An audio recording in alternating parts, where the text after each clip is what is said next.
Donc ici, on va passer à la correction des questions que je vous avais posées hier. Je vais refaire un petit point par rapport à ce texte. Si, hein, donc on est arrivé à Perceval au château du roi pêcheur. On avait plus ou moins fait un commentaire hier sur la première partie hein, du texte, dans laquelle on avait trouvé une métaphore. Donc pour ceux qui se souviennent plus de ce que c'était une métaphore, je vous invite à regarder l'autre vidéo. Donc je vais vous résumer encore une nouvelle fois hein, ce qui se passe. Ici on a deux personnages. On a Perceval d'un côté, on a le roi pêcheur. Les deux conversent. Et d'un coup, il y a une sorte de lance qui arrive et elle n'arrête pas de goûter du sang. Donc là, c'est un phénomène assez particulier, un peu extraordinaire. Nous, on dira merveilleux, car on n'a pas vraiment d'explication. Hein. Ça appartient à un monde qui est à part. Alors ensuite, l'homme, on va voir que Perceval ne réagit peut-être pas comme il aurait fallu réagir. Et ensuite, en fin de paragraphe, on a une nouvelle scène et il y a d'autres valets et une femme qui apporte le Graal. Et on va voir que justement, Perceval ne réagit pas forcément comme il faudrait réagir. Alors, on va répondre à la première question que je vous avais posée hier. Comment Perceval réagit-il lorsqu'il voit la lance couler sans interruption? Pourquoi réagit-il ainsi? Relève la phrase qui t'a permis de comprendre et de répondre à la question. Bon, en fait ici c'est tout simple. C'est tout simple car en fait c'est la phrase, c'est toute là en fait tout le deuxième paragraphe. Hein. Le jeune homme vit cette aventure, mais il s'abstient de poser une question. Donc ça, s'abstenir de poser une question, c'est tout simplement, il, il ne pose pas de question tout simplement. Hein. S'abstenir, il garde la question pour lui. Hein. Et pourquoi? Tout simplement car il applique à la règle, il applique à tout ce que lui avait dit en fait le fameux Gornemante, hein, celui qui l'avait fait chevalier. Souvenez-vous, hein, dans le premier texte, on avait vu que Gornemante, il expliquait à Perceval qu'il ne fallait pas trop parler. Et lui, en fait, il pense que le fait de poser une question sur cette aventure, hein, sur ce phénomène mystérieux, serait vu en fait comme une grossièreté, hein, quelque chose qu'il ne faut pas dire, car en fait on est dans, voilà, il veut pas qu'on le sache quoi. Alors, on arrive ensuite au dernier paragraphe. Le dernier paragraphe, c'est l'arrivée du Graal. Hein. On peut voir que on fait toute une histoire sur l'arrivée du Graal, et c'est normal parce que c'est un peu l'objet que que désirent tous les chevaliers. Donc vraiment la mise en scène est carrément chiadée, elle est très intense, et on peut voir qu'il y a un fameux champ lexical qui revient pour souligner cette importance. D'où la deuxième question. Quels sont les champs lexicaux qui dominent dans le troisième paragraphe? Petit rappel, hein, un champ lexical, c'est quoi? C'est une sorte de valise. Une valise dans laquelle on va mettre des mots qui appartiennent à la même idée et non pas forcément à la même famille. Hein.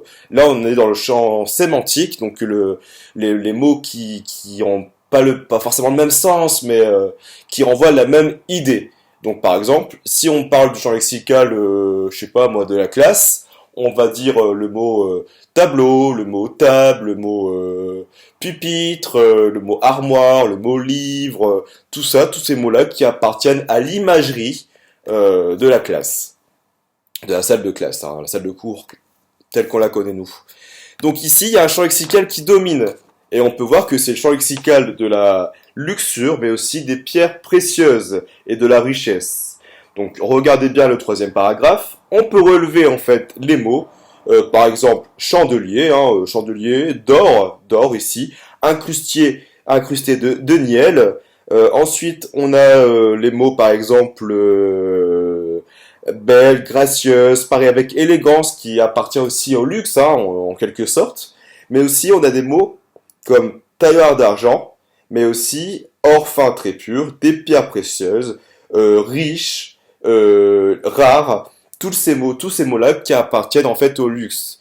Pourquoi ici, hein, l'auteur a-t-il décidé de faire ça? C'est tout simplement pour mettre en avant le caractère sublime de cet objet qui arrive. Et d'ailleurs, hein, ça nous conduit directement en fait à la troisième question, qui était relève toutes les expressions qui expriment une sorte d'intensité dans le texte.